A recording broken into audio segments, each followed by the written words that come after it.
by ministers, psychologists, and military families. We will let you know when that hotline starts operating. And that's our news at this hour. We invite you to stay tuned to News Channel 5 for the very latest local developments on the war in the Persian Gulf anytime at all that the situation might warrant. And right now, though, we will send you back to the CBS network for more of the continuing coverage of Operation Desert Storm.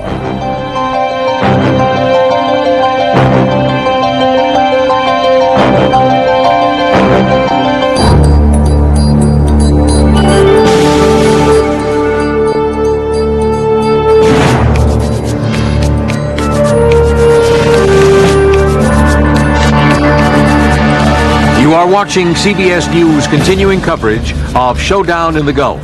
From CBS News headquarters in New York, here is Dan Rather. The air war thunders on, apparently highly successful. Question, how soon a ground offensive?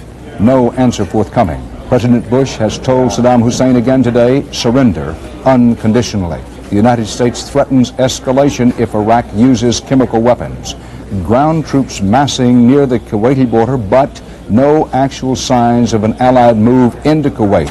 A lot of speculation, many questions, but no actual sign of movement into Kuwait on the ground yet.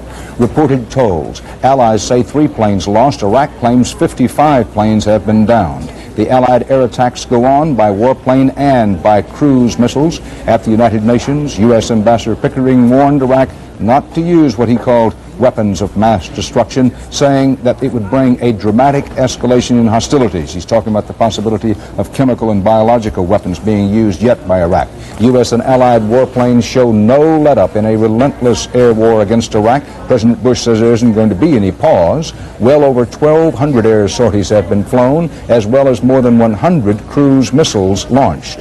British Prime Minister John Major, a supporter of the United States in this Gulf operation, as was Margaret Thatcher, explains the timing of the offensive. We could not delay any longer. Delay would have increased the risk to our troops out there in the Gulf. Delay would have made their task more difficult. And delay would have extended the terrible sufferings of the people of Kuwait. On Wall Street, the second biggest gain ever, the Dow Jones closing up more than 114 points on word of the so far one-sided Gulf War. Bob Simon in Saudi Arabia now brings us up to date on the latest there. Bob? Official Saudi sources just told us that American B-52s have been carpet bombing Republican Guard positions in Kuwait and in Iraq. These official Saudi sources also tell us that the B-52s have been operating out of a base in Saudi Arabia. This is the first official confirmation that the B-52s, normally based in Diego Garcia, are now operating out of here. They say that the B-52s will be flying again tonight, that they're part of a very varied menu of airstrikes tonight, including strikes by the Royal Saudi Air Force against positions in Kuwait and in Iraq. Intelligence sources are also telling us that there have been massive Iraqi defections in Kuwait, that Iraqi soldiers have been knocking on the doors of homes of civilians in Kuwait City and asking for asylum. The intelligence sources point out one other thing that we've all noticed, but is perhaps worth noting at this point, worth mentioning, that the predicted uproar in the Arab world simply hasn't occurred, at least not yet. That Egypt and Syria have been quiet, North Africa has been quiet, and more worthy of note, Jordan, with its Palestinian majority, has been quiet. Dan? Bob, 2 things stand out to me in that report. First, the rolling thunder of B-52 attacks, what were called in Vietnam arc lights. That was sort of the code name for B-52 strikes during the Indochina War. The B-52 strikes have now started carpet bombing against the so-called elite guard. If they're hitting their targets, among the elite guard, the casualties have to be, by definition, very high indeed. The second is that the B-52s, you think, Bob Simon, some of them are now based in Saudi Arabia. We know early on in August and September the Saudis were asked for permission to base B-52s in Saudi Arabia. The Saudi king at that time said, well, no, at least no, not now. A few weeks ago, you, Bob Simon, reported that the Saudis had been asked again. We never could confirm what their answer was, but apparently their answer was yes. Those B-52s apparently are based near Jeddah, which is over on the Red Sea in Saudi Arabia, and are now beginning to carpet bomb what Saddam Hussein himself has called some of his best troops. Jim Stewart is at the Pentagon with what's going on there. Jim? And as Bob said, it's a varied menu that the Iraqi forces are receiving tonight in terms of air power. The B-52s did some carpet bombing, as he pointed out. The Republican Guard essentially were the targets. Their command and control posts were essentially the target, I should say, and not the forces in the open. Now, that was just part of the menu. F-117, Tomahawk missiles, in effect a mirror image of what hit the Iraqis in the first strike. This is going to continue for some time, the Pentagon says. This is not going to end anytime soon. In fact, if there was any indication from the Pentagon at all today about a land attack, it's that it may not come quite as soon as some people think, that the air strikes will continue into the near future. Now, one thing that the Pentagon is going to release tomorrow, I think that would be of great interest, are the gun camera film that was taken by the pilots when they made their attack runs. You may recall, Dan, in 1985, when the Navy launched this attack against Libya, Colonel Muammar Gaddafi, that the Navy released some rather dramatic tape there. Other tape, however, will be longer in coming. I think we should be aware that there are pools that are covering this war for the news media, and all of those pool materials will be fed through censors in Tehran and Riyadh, so it may be some time before the public actually sees this heavy damage that's being inflicted by the air forces. You make 2 points, both of them good. Your information is the B-52 strikes against the Iraqi Republican Guard, that those strikes, they've tried to center them on command and control centers and not on the troop concentrations themselves. Why would they be doing that? Well, Dan, it's hard to pinpoint bombing, as you well know, with the B-52. These B-52s apparently came from Diego Garcia.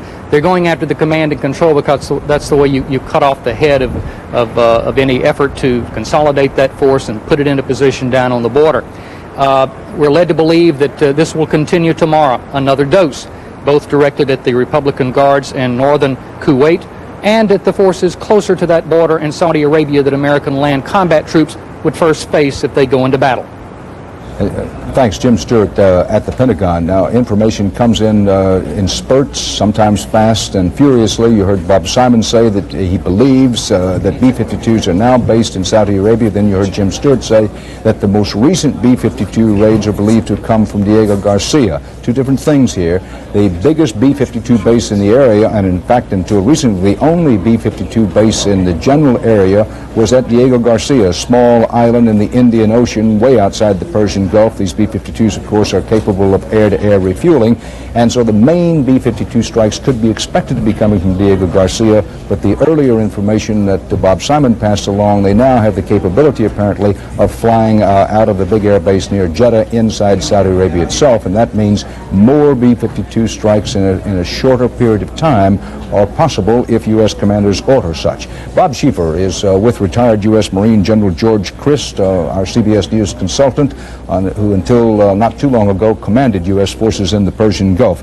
Bob, yours and General Christ's assessment of the first 24 hours of the Persian Gulf War. It began in the middle of the Saudi night from dozens of airstrips across the Arabian desert.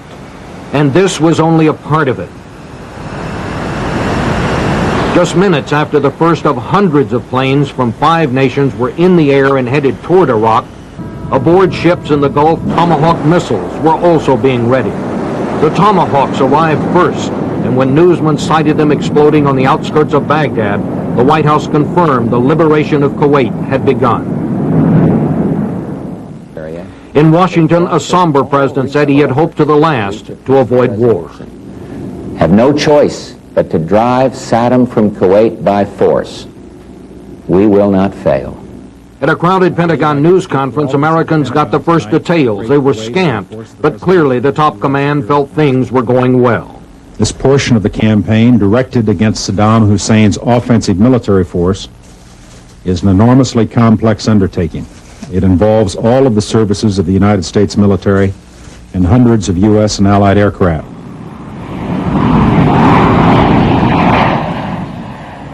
Within the first hours of daylight, all but one of the American planes had returned safely to their home bases after successful strikes on hundreds of targets across Iraq and Kuwait. And not until the pilots themselves spoke did we really understand how well it had all gone. Well, things have gone exceptionally well. They've gone according to the game plan, and all the troops have executed it well. And then over Baghdad just looked like a 4th of July party, you know, fireworks going off. Except for an artillery attack on a Japanese-operated oil refinery near the Saudi border, Iraqi forces had put up almost no defense. But in Baghdad, Saddam Hussein continued to bluster, saying the mother of all battles had only begun. But even as he continued to posture, there was no question the attacks had been devastating, and new waves of American planes were already launching another attack, as ground forces were preparing for what they were calling their turn. How do you feel about hearing that the aerial bombardment was a success so far? Well, it cuts down on the competition, and it might just make our job just a little bit more easier. Yeah, I'm ready to do what it's called to do, or whatever it may be. Key is getting home. No keys. Dan, one general said today we're going to wage war 24 hours a day. That is the first 24 hours. And General George Christ, those ground troops are saying it's their turn now. All signs point to this conclusion. They're going to get their turn. They're going to get their turn. Bob, is to paraphrase Stonewall Jackson, grab a hold of him like an old dog and don't let go until he quits. How will the ground attack start, General? The ground attacks are going to start after this air campaign is done, after they're softened up and the ground commanders think that they've got a good chance to go in there and break them up without taking a lot of casualties. General George Christ. Dan? Bob, General Chris, let me ask you that you've heard David Martin and Jim Stewart of the Pentagon, who are constantly trolling their sources, say that every indication is that the ground offensive, if there is to be one, if there must be one, is probably still some time away. But I gather, General Chris, from what you say, that you wouldn't be surprised to see the timetable moved up and to see it happen reasonably soon. Dan, the forces are already beginning to move up on the border, and they're massing. They have to get into position, of course, but once in position and once they're ready to go, then it becomes a function of how much damage can they do up here so that we can go in there and take this thing with minimum, I don't mean no, but less casualties than we might have to take if they weren't being hit. And that, I think, hinges on the time. Thank you, General Chris. And I'm thinking about some of the marvelous American fighting men and women we've met in Saudi Arabia recently. General Walter Boomer, who commands the Marines, General Barry McCaffrey, who commands the Army, Colonel Gwen Pope with the 2-4 Cav of the Army, and Colonel Jim Mattis, a Marine colonel with a ground combat unit. All of those men now feeling that their hour of trial and danger is drawing nearer, because they are the men, among many others, who will be leading the ground offensive once the good-to-go order comes down. Joining us now is Mohammed Abu Hassan, the Kuwaiti ambassador to the United Nations. Thank you for being with us, Mr. Ambassador. Thank you. Do you expect the ground offensive to come soon, let's say within the next 24 to 48 hours, or you think it will take longer? Well, I hope really that the ground operation does not take place at all. I hope that all what the Iraqi leaders has received is enough for him to capitulate if he wants to save the remaining of his army, whether in personnel or in machinery. But if it needs to come, definitely, I mean, it should be in a stage where the least casualties should be inflicted. We are not for inflicting or causing casualties, whether between the combatant forces or between the Kuwaitis and the inhabitants of Kuwait. Mr. Ambassador, many Americans, by no means all, but many Americans say, listen, I hate what's happened to Kuwait, but I have to tell you, Mr. Rather, I don't think Kuwait is worth all of this. Could you address yourself to those who feel that? Well, surely I first of all respect highly all these point of views, because I mean they are speaking about the blood of their sons, of their relatives, whom we also consider that it's sacred. But we should make it very clear that it is not an operation to save a country, though it is very important, the country. It's not an operation to save a family, though it is very important, that family. But it's an operation to save a principle, to save the peace and security in not only the region but in the whole world. What has befallen in Kuwait does not limit itself to Kuwait. Each and every individual country, whether it is developed or underdeveloped, has been affected devastatingly from the start of this aggression. This only has been witnessed within the few months since the start of this operation. Just imagine if more time could be given, what will happen to the whole world economy? What will happen to another dictators who are watching Saddam Hussein and how the stand of international community against him? Don't forget that this is not the only country with dispute with its neighbor. All countries have much more dispute than what we have. If using force to conquer your peaceful nation, a small nation, will be a law, then I doubt that there will be any more security in the whole world. Therefore, the answer is that what these fine people are fighting for, they are not fighting for a single case, they are fighting for the whole peace and security in the world. Mr. Ambassador, we have only a few seconds left here, but long range, isn't it or is it probable that Iran and or Syria will pose at least as great a threat to the area around the Persian Gulf as Saddam Hussein has? Well, I differ from this conclusion. It seems to me this operation will give a lesson not only to the Iraqis but to the whole region, that here we are, a new political order has been embarked on. Security Council came up with a new sense of determination to frame any kind of ambition for any dictator or for any unlawful acts. This operation will go beyond peace and security on Kuwait. It will go for peace and security in the whole region. I hope that it will be the last violation of international peace and security which this century will witness. Mr. Ambassador, Kuwait's ambassador to the United Nations, thank you very much for being with us. Thank you. Good luck. As CBS News coverage of the Persian Gulf War continues, Operation Desert Storm, these are among the storylines of the hour. Massive B-52 raids on Iraqi troops. Some indications that some of the B-52s came from a new base inside Saudi Arabia as well as from Diego Garcia.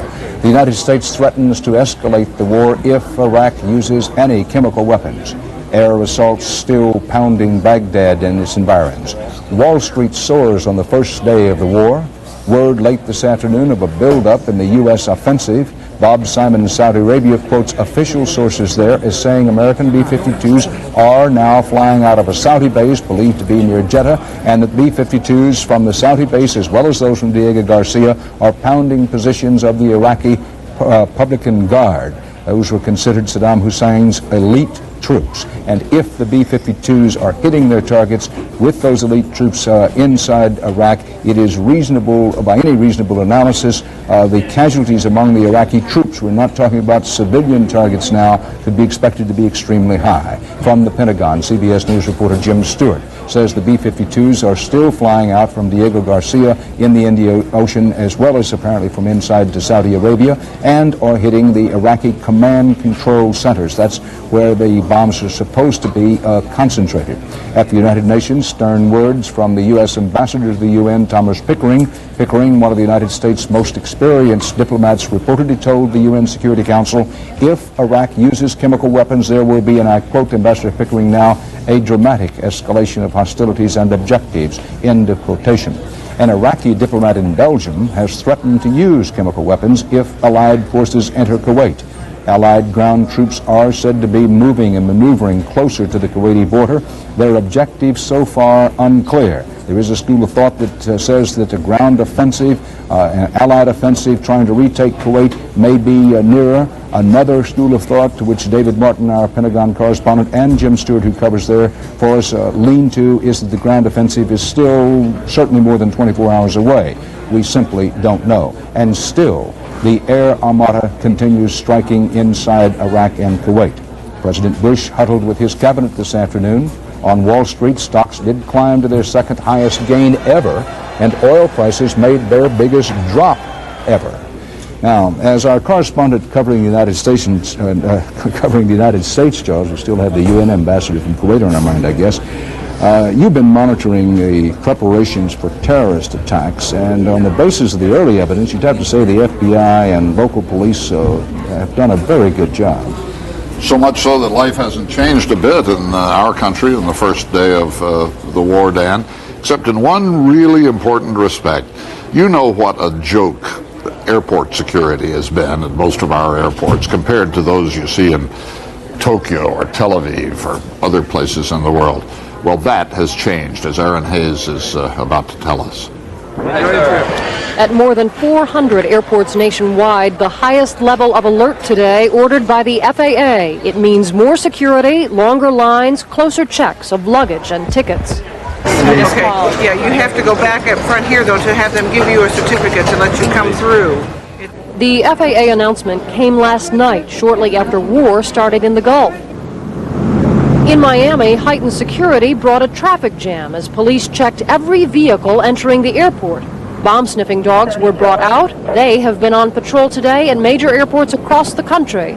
And many airports are refusing to check luggage at the curb. I was addicted to curbside. But that's all right. It's better. This is great. All bags will be checked inside, not outside. The FAA will not say exactly what its alert requires, but airport officials say it is more than the obvious. There's some procedures going on behind the scenes that the public will not see. There's nothing exotic about it. They're just additional precautions to make sure that travel is safe. Give me kids. Passengers told to give themselves at least an extra hour to get through check-in, and security seem to be giving airports little trouble. They're not experiencing much difficulty at this time, and we're getting excellent cooperation from the traveling public. For many right now, heightened security is proving not so much restrictive as it is reassuring. I'm actually kind of grateful for it. Yeah, it's a good idea in light of things going on. It's for security of our country, and I think everybody should, help out. I think it's wonderful. I think they should. This will be the norm at airports nationwide for a while. When asked how long a while, an FAA spokesman would answer only, get used to it. Aaron Hayes, CBS News, Atlanta. Well, I'm on the side, Dan, of all those passengers who said I'm all for it. It is an inconvenience, but I think people who travel regularly will be glad to undergo another 10 or 15 minutes to know that airplane is safe. Well, I think it may be worth reminding people who feel they must travel or who want to travel that that old adage, get out to the airport early, really applies now. Particularly at the major airports, I have Los Angeles in mind. We know that there have been more than normal delays because of the increased security. Charles, in terms of the demonstrations around the country, this is something that's always hard for us to put in perspective and context. There have been a lot of demonstrations around the country, but is it your sense that a Stop the War, anti-war movement has really taken root? Yeah, I think it took root in the months that we were waiting for this war to begin, and I think we're going to see pretty dramatic demonstrations in the next few days. In fact, we're going to show you a couple in San Francisco and New York in just a few minutes. And is it broad-based, the movement? Hard to tell, of course, but I suspect, Dan, that if this war goes on for more than a few days or 3 or 4 weeks, as well it might, those marching, they aren't all kids, you know. They include President Bush's presiding bishop of the Episcopal Church. A lot of very mature people are out there opposing this war. And CBS News coverage of war in the Gulf continues. Well done.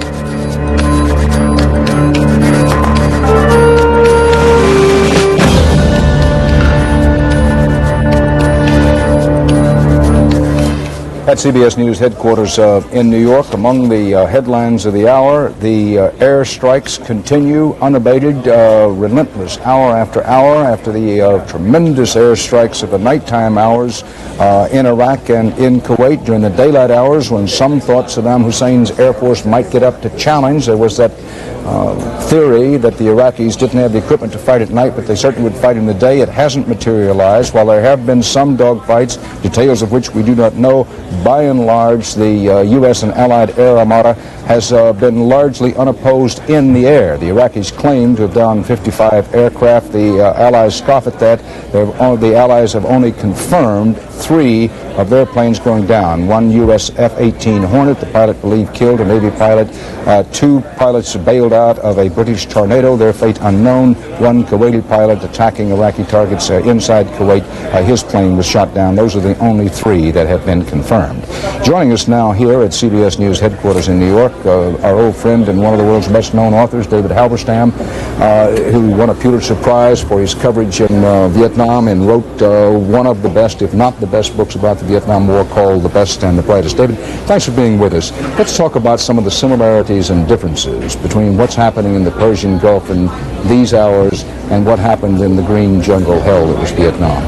Well, I think the first thing is obviously that the high technology of the American air power is much more applicable here. There are targets, and obviously there's a quantum leap in the sophistication of those weapons. The cruise missiles we saw, that's a devastating thing, but the underlying problem in the long run, we're in the euphoria stage now, will be the politics of the region, and even if we win, the definition of what is winning, or even if we conquer, so to speak, Iraq, what then do we do, and what in an area of very angry Islamic nationalism, bitter and enraged, divided, what will that mean to us as a Western power? Will we be impaled in an ongoing, long, hemorrhaging adversarial relationship? I think that's a great question that's really before us. That's maybe the most important question, is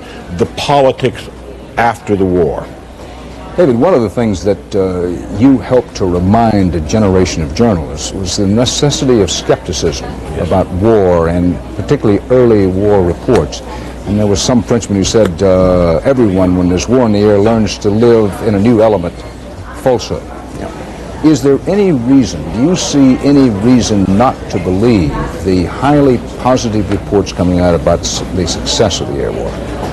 No, I think the early reports are probably quite accurate. It's very controlled, and I think it's a moment when the Defense Department wants to control it, and I think it's a moment when it can control it. I don't think it can control quite so successfully once you get into the ground fighting, but I don't doubt those reports. I have a sense that it's all going to be more complicated and messy on the ground in general, and that the political reverberations. I mean, one of the things about the Middle East is even when you win, you don't win. I mean, Israel has won and won and won, but victory does not bring peace. And that is something that is very much in front of us. I want to pick up on that point. One of your lesser-known books, one of the early books, was called The Making of a Quagmire, about Vietnam. What are the chances that despite a victory, perhaps a total triumph in a short period of time, that this could long range be the making of a quagmire? Well, I am constantly reminded, Dan, of the moment when we toppled with the CIA Mohammad Mossadegh in 1953, and everybody in America cheered, and probably the stock market went up and the price of oil went down, and if you took a poll of the American people, should we have done this, everybody would have agreed 80% yes. This was the beginning of our relationship with the Shahs of Iran. Yes, and then 26 years later, it begets the Ayatollah, which is an impaling. And that, in fact, by the way, gets us into a moment where we have escalated, we helped escalate the level of weaponry in the Iran-Iraq war, and we tilted to the Iraqis. And probably, in retrospect, we tilted wrong. I mean, the Ayatollah, for all the evil about him, was a man who wanted to take his country back into the 14th century, and Saddam Hussein was a man who, equally unattractive, wanted to take his country into the 21st century. And so we, I think, got blinded. I mean, I think events tend to be very complicated and not at all what we think in those early battle reports. I think there's that sort of Western need for immediacy that isn't reflected by long-range events there. Interesting point. We tend to look for, yearn for, and applaud the quote, the early knockout. Well, we want a Super Bowl score. And it's not going to be like that. And I think that's a part of the world, the shattered remains of the Ottoman Empire, where there's all kinds of seething anger, desire for dignity, country against country, region. Israel is obviously a particularly vulnerable point, and I'm not sure that this military action, is going to bring us long-range peace and long-range tranquility. I think this is just a beginning, even militarily. David, we have only a few seconds left, but men in combat, you've been with them. What do they think about? What do they really think about when they're alone? Well, I think they're scared, and I think their loyalty is to each other. I thought it was very interesting, the shots of the fighter pilots. I mean, there is loyalty to unit. You and I alone, the rest of the world seems far behind other than images of your family. I think there's I think that's why the British were always so good. Loyalty to the regiment. David Halberstam, thanks for being with us. CBS News coverage of war in the Middle East continues.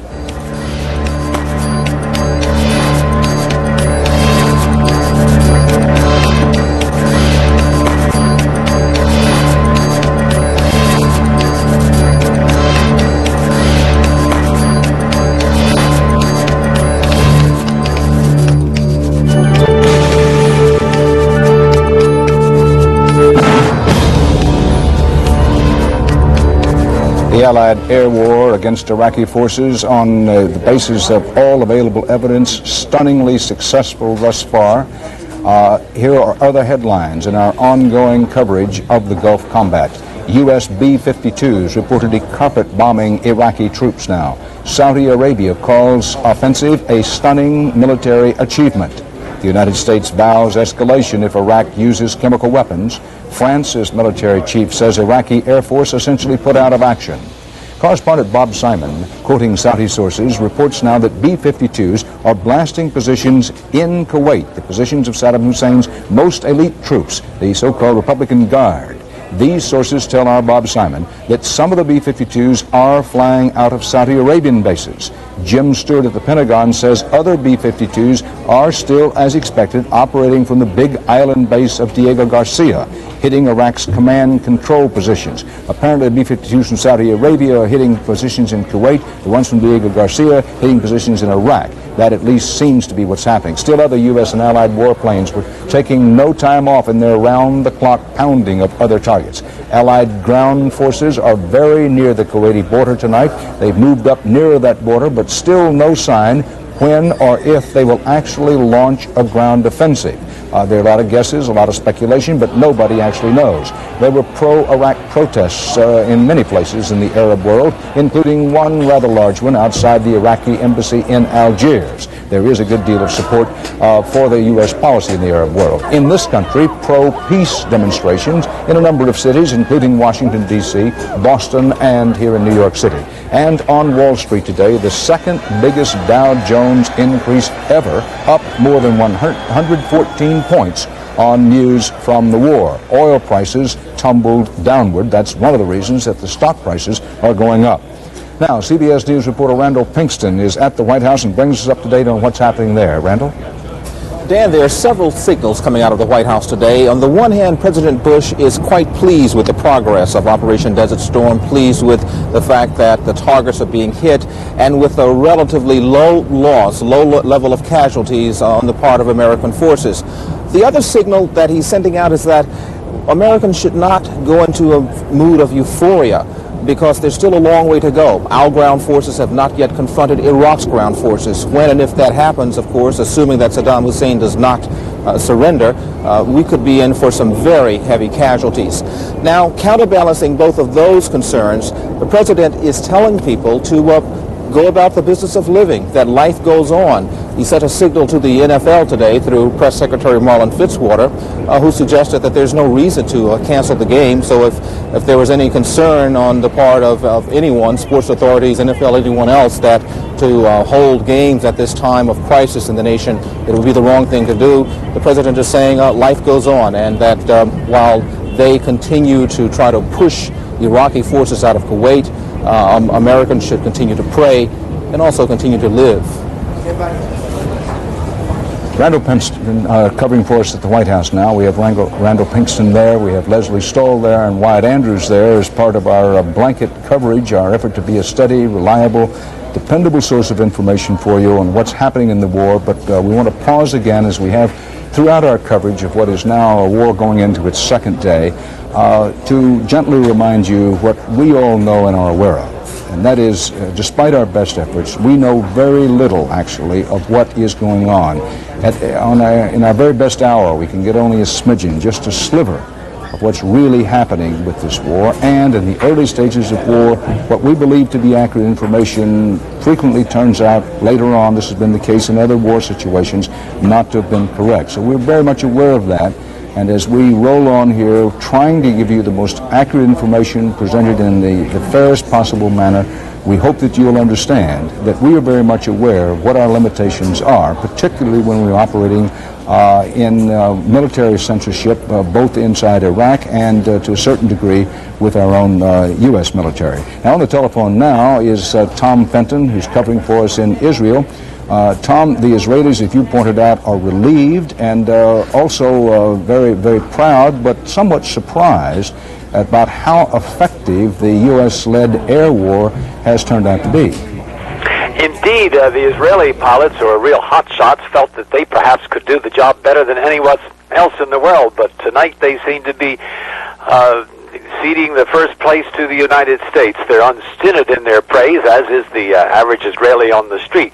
But the problems are not over for this country. Israel still braced tonight for a possible Iraqi missile attack. Dan Shamran, the chief of staff, said tonight that Iraqi missiles that aimed at Israel have been damaged by the raids, but not entirely eliminated. And Shamran says some of the launchers, mainly the mobile ones, are still operational. And in addition, most of Iraq's warplanes have survived the air attacks and are still in underground hangars. So Israel remains under emergency regulations tonight, and except for essential workers, the population has been ordered to remain at home with gas masks at the ready. And Tel Aviv, which is normally a bustling town, looks like a ghost town tonight. Dan? Tom Fenton in Israel.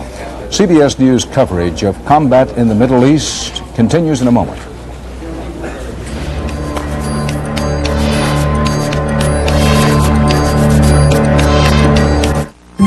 A little cheddar makes plain chili taste better.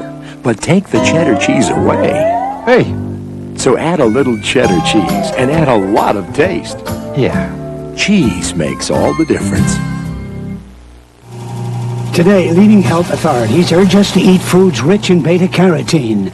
Today's Centrum is enriched with beta-carotene and more complete than any leading brand. Centrum with beta-carotene, more complete from A to zinc. When I think of everything I put in my hair to make it shiny, more manageable, and all it took was a touch of VO5. Yeah, VO5. VO5 hairdressing. A touch does so much. Wow, I just tried VO5 for the first time. Yeah, the stuff in the tube your old man used for control. The stuff that's been around forever. Now I know why. VO5 hairdressing. A touch does so much. Now you can ask Angela Lansbury about Bufferin. Angela, for a tough headache, is Bufferin really strong aspirin? Oh, my, yes. I've learned extra strength Bufferin has the strongest dose of aspirin you can buy, 1,000 milligrams. Miss Lansbury, how can Bufferin be so strong if it has buffers? I wondered myself, till I heard that the buffers don't weaken it. They just help prevent aspirin stomach upset. I depend on Bufferin. Shouldn't you discover the strength of Bufferin? As the rumble in the sky over Iraq and Kuwait rumbles on, and as questions build about will there be a ground offensive, will there have to be, and if so, how soon will the United States and its allies launch a ground offensive? We pick up our coverage here at CBS News headquarters in New York with Mike Wallace, who's monitoring world reaction. Mike, there have been demonstrations pro and anti-Saddam Hussein in the Middle East. Well, the expected pro-United States, or pro-multinational, from John Major, for instance, in the UK, and from Mikhail Gorbachev and others. But there have been large pro-Iraqi demonstrations today in at least 7 Islamic countries, including Pakistan, Sudan, and Morocco, and one in Algiers, where thousands of people took to the streets chanting their adulation for Saddam Hussein. Algeria is, of course, an Arab nation, and just this week, former Algerian President Ahmed Ben Bella traveled to Baghdad to show his support for Saddam Hussein. North Korea, Cuba, Yemen, not unexpectedly, were among the countries that criticized the U.S.-led attack. In Tunisia, witnesses said that the 2 people were killed, 16 injured when a factory owner trying to stop his workers from joining a demonstration drove his own car into a crowd of protesters. Tunisia's information ministry says that no one was killed. Hundreds of French residents in the West African state of Mauritania took refuge in the French embassy because of a large pro-Iraqi demonstration in the capital there. China, which you'll recall abstained from the UN Security Council vote back in November authorizing the use of force against Iraq, had little to say today, Dan, limiting itself to appeals to both sides for restraint. Bob Simon said earlier from Saudi Arabia, as you remember, that there was quiet in the countries, the Muslim countries that are very close to Iraq. It seems that the further away that you get from Iraq, the Muslim countries are showing some pro-Iraqi demonstrations. Like when I spent 3 hours with Saddam Hussein, he was particularly vicious in his comments about Egypt's President Hosni Mubarak. And he said, I remember he raised his finger at one point, sort of waved at my face. He said, let me tell you, if the United States attacks Iraq, there'll be an explosion from below in Egypt. Now, we do know that there is a large base of Islamic fundamentalism in Egypt, which Mubarak and the United States are concerned about. But thus far, that explosion from below that Saddam Hussein predicted would happen in Egypt, if it's happening, no one is aware of. His ambassador to Paris, Hashimi, told me just last Sunday that he expected, forget about terrorism necessarily directed from Iraq, there are going to be 200 Muslims around the world who are going to rise up. Up to now, anyway, we have not seen that either. If the United States and its allies are as triumphant as quickly as now appears possible, we're keeping in mind all the admonitions for caution that Defense Secretary Cheney and General Powell have given us. But if it works out that way, the rising power in the Middle East, it'll be a contest, won't it, between the Iranians, the Syrians, with our new ally, President Assad, with all that entails, and Egypt. And it's an ancient jockeying for power, the Egyptians, the Syrians, the Iranians, and the Iraqis. What's fascinating to me about the Iranians is this. We were in Iran about 6 weeks ago. Outside the foreign ministry, suddenly a car drives up, and there is the foreign minister, deputy foreign minister of Iraq, coming to shake hands, in effect, with Iran, despite the fact that hundreds of thousands on both sides were killed in that war. Who is Iran angry at? The United States. They still believe that the United States put Iraq up to attacking Iran in that 8-year war. Let's take a break now. We'll be right back with more CBS News coverage of war in the Gulf after these messages.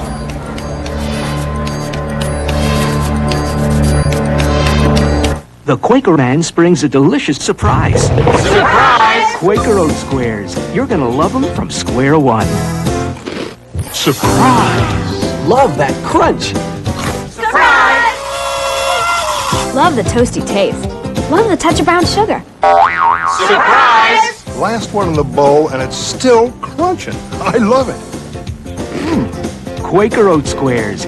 Surprise! You're going to love them from square one.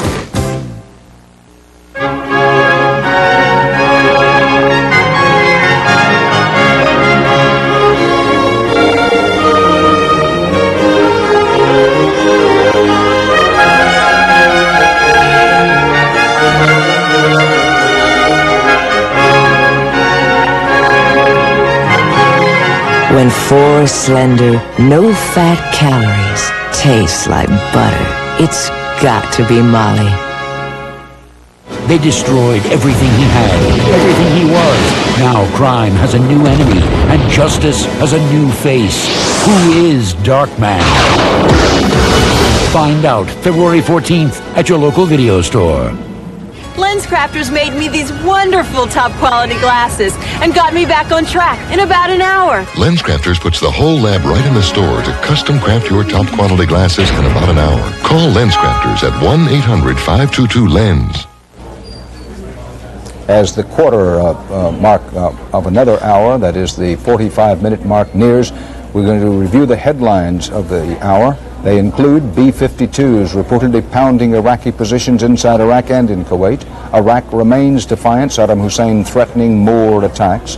The U.S. offensive goes on. American B-52 bombers are now said to be bombing the elite Iraqi Republican Guard. Correspondent Bob Simon in Saudi Arabia says the planes are taking off and landing at various bases now, the B-52s. That's the first confirmation of B-52s flying from someplace other than the American base at Diego Garcia. Journalists have been cautioned by the Pentagon and requested by the Pentagon not to talk too much about where the B-52s are coming from.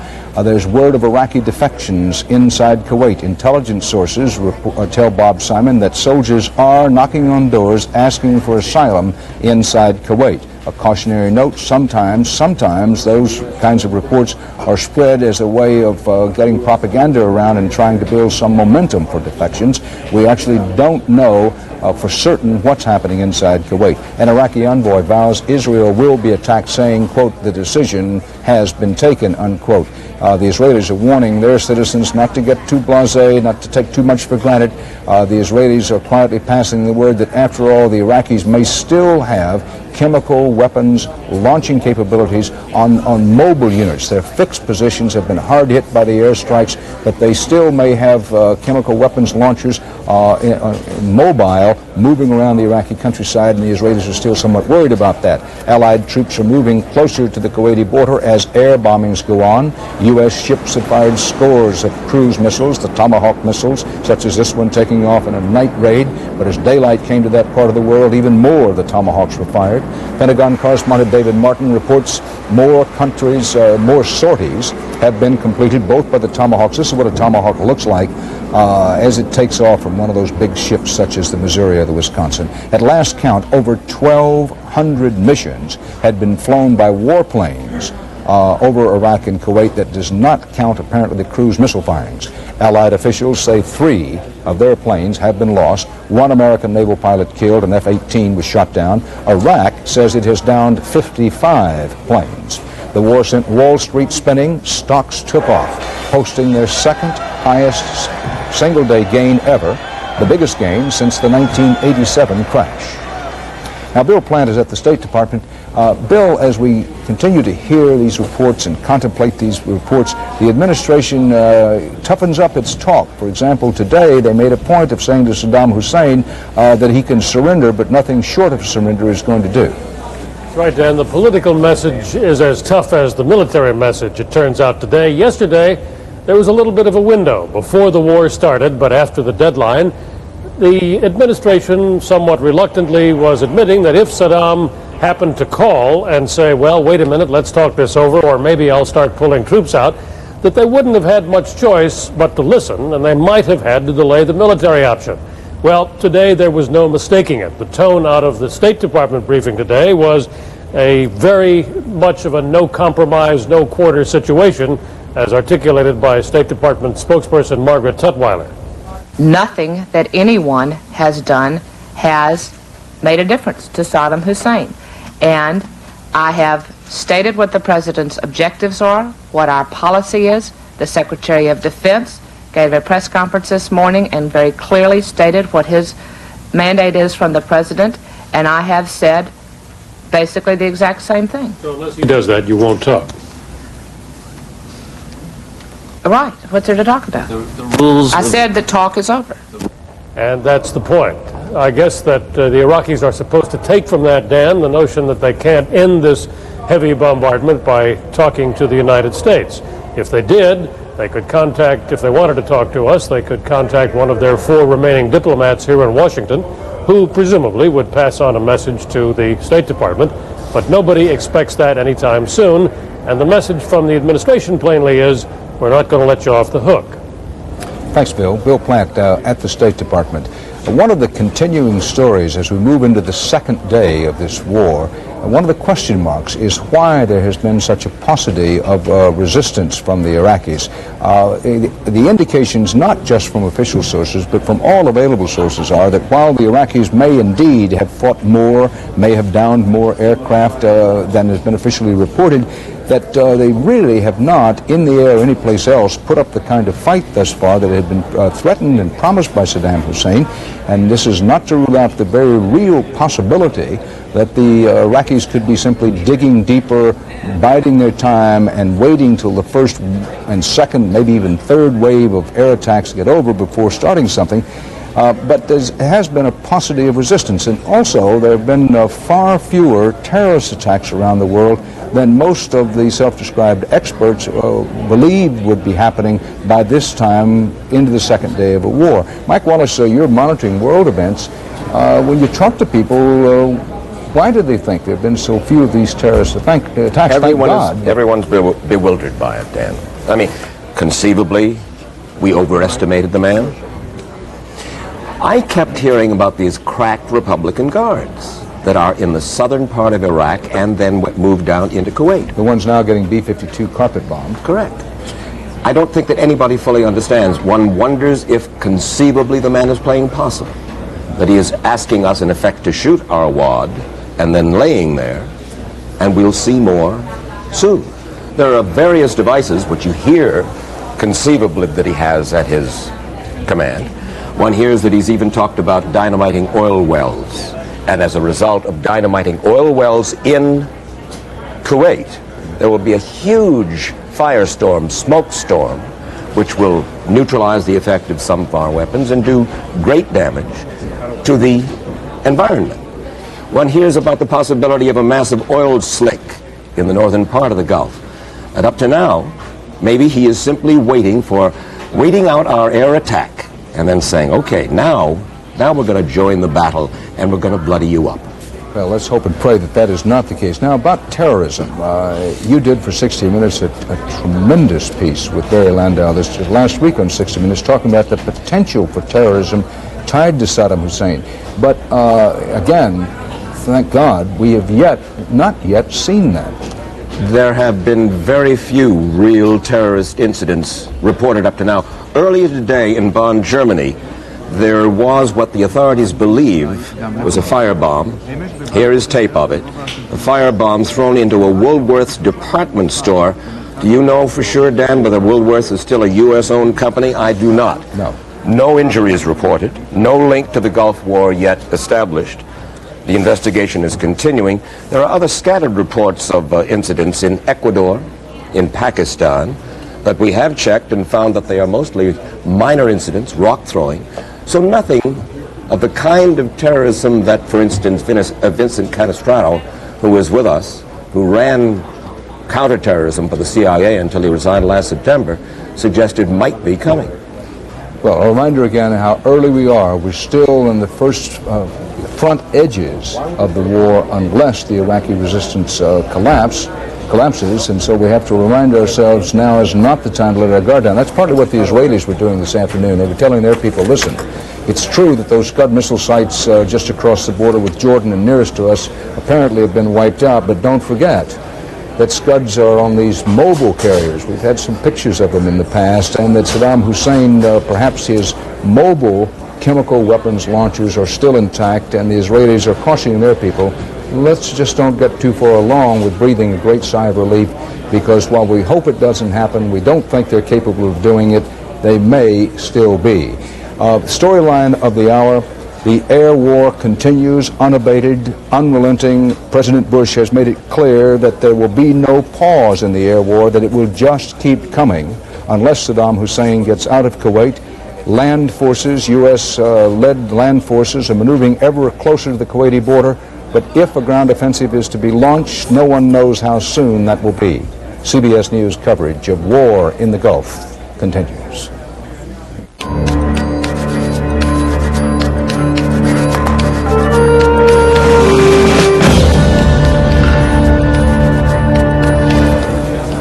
All around the USA, various hospitals and trauma units are preparing for the return of the war's wounded. Everyone hopes and prays that there will be very, very few casualties, but no one's counting on that. WCBS TV's correspondent Vic Miles checked to see if they are ready.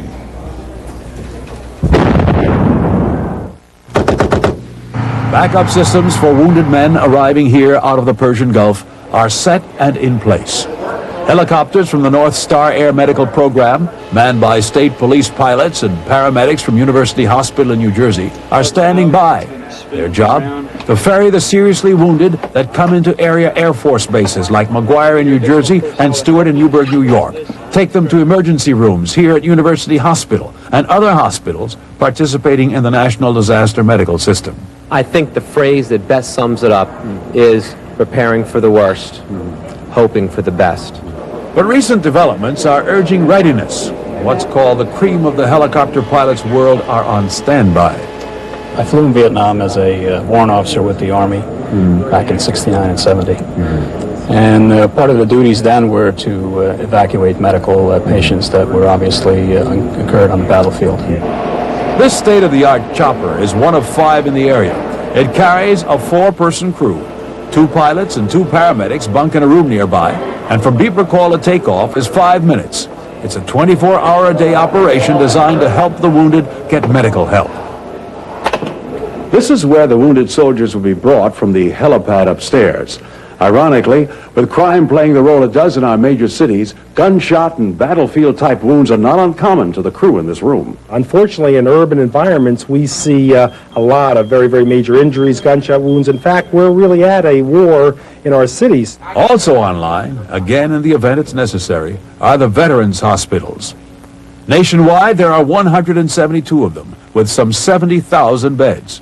9,000 of them available immediately, 25,000 more within a month. All of this part of a layered system designed for any catastrophe. The system has been in place since about 1984 that can handle this type of a system. This medical battlefield backup, the ability to ferry and attend to casualties delivered here from the front, is in gear and ready. All the while, they're hoping their service won't be necessary. Vic Miles, Channel 2 News. Joining us now here in New York is Dr. John Lydon, a surgeon, former Vietnam medic who was awarded the Bronze Star for valor and for his work during the terrible Tet Offensive. Doctor, thank you for being with us. There is talk of the ground offensive starting sooner or later. The belief runs strong, everyone hopes it won't be the case, belief runs strong that eventually U.S.-led troops are going to have to walk in and retake Kuwait, and that will mean casualties. What kind of wounds, what kind of casualties are doctors and medics in the area going to see if and when that happens? The medics and the doctors will be prepared to see high explosive round injuries. It won't be so much gunshot wounds as it will be fragmentation devices, high explosive artillery rounds, tank rounds, things of that sort, more than gunshot wounds that you would get in close-on combat. And how will this differ, or will it differ, from what you and other physicians saw in Vietnam? It will differ in that the rounds will be stronger. They'll have more wounding capability. The energy will be higher. Hopefully the means of evacuation will be secure, and therefore by helicopter or ambulance one can move people to MASH units and or hospital ships rapidly. It was said during the Vietnam War that if you got hit, you were no more than 15 minutes from first-class medical help. Will that be the case in this theater at this time? Assuming that they control the air and assuming the choppers can get in and get out, yes. If the helicopters are compromised or grounded by storm or rain, it could take more time. Doctor, it is quintessentially American to worry and be concerned about not only our own troops, but those on the other side, in the sense that when you unleash the kind of weaponry we have against the Iraqis, their casualties are bound to be high, are they not? Yeah, their casualties would be very high. I'm not quite sure how good their evacuation system is to hospitals, such as the kind that we've planned for our troops. Do you know anything at all about the Iraqis' capability of treating their wounded? I can't speak to that. I don't know. To those families and to those people who have friends of young men and women in the Persian Gulf, is there any word of encouragement you can give them about the medical treatment available to their sons and daughters? I would say that this has been a priority item for the Pentagon from day one, and they know how important it is to the morale of the troops to provide good medical backup. Therefore, all efforts possible have been provided to reassure the troops and secondarily the families that we'll do everything we can to handle the casualties as expeditiously as possible and hence cut down on the loss of life. Thank you very much, Dr. John Leyden, decorated veteran of the Vietnam War. Thanks for being with us. CBS News coverage of the current war in the Persian Gulf continues. This is CBS.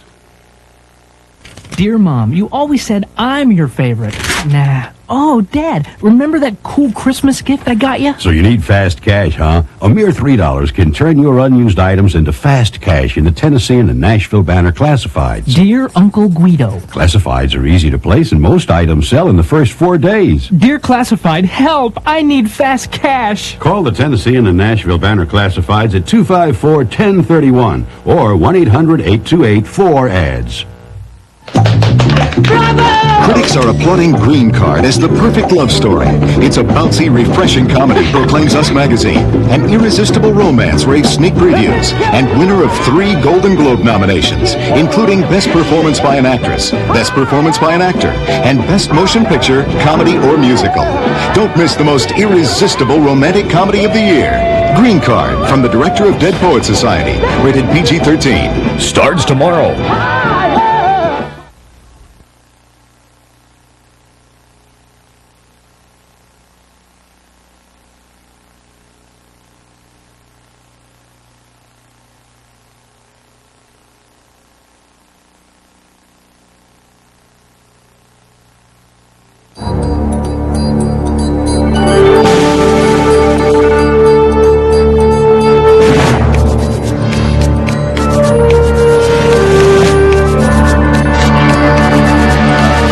You are watching CBS News continuing coverage of Showdown in the Gulf.